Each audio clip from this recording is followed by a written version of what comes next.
सर्वोच्च अदालत prevention of money laundering act 2002 या पीएमएलए एक्ट की धारा 50 और 63 की संवैधानिक वैधता की जांच करने के लिए सहमत हो गया है। पीएमएलए की ये धाराएं प्रवर्तन निदेशालय के अधिकारियों को बगैर कोई कारण बताए किसी को भी बयान दर्ज करने के लिए बुलाने का अधिकार देती है। इस प्रक्रिया में गलत सूचना देने या सूचना देने में विफल रहने पर सजा का प्रावधान है। पीएमएलए की धारा 50 ईडी अधिकारी को किसी व्यक्ति को बुलाने और उसका बयान दर्ज करने का अधिकार देती है। धारा 63 कहती है कि झूठा बयान देना या जानकारी नहीं देना अपराध है। मध्य प्रदेश के कांग्रेस नेता गोविंद सिंह ने इन दो धाराओं को असंवैधानिक घोषित करने और इन्हें हटाने की मांग करते हुए याचिका दाखिल की है।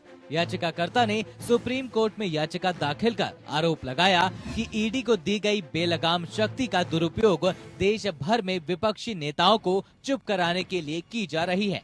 याचिका के मुताबिक यहां तक कि समन जारी किए जा रहे व्यक्ति को ECIR की भी प्रति प्रदान नहीं की जाती है।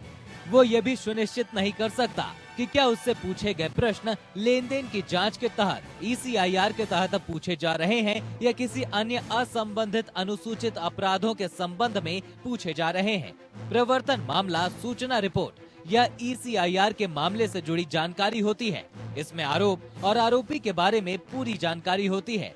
याचिकाकर्ता ने पीएमएलए अधिनियम के कुछ प्रावधानों को मौलिक अधिकारों का उल्लंघन बताते हुए शीर्ष अदालत का रुख किया है।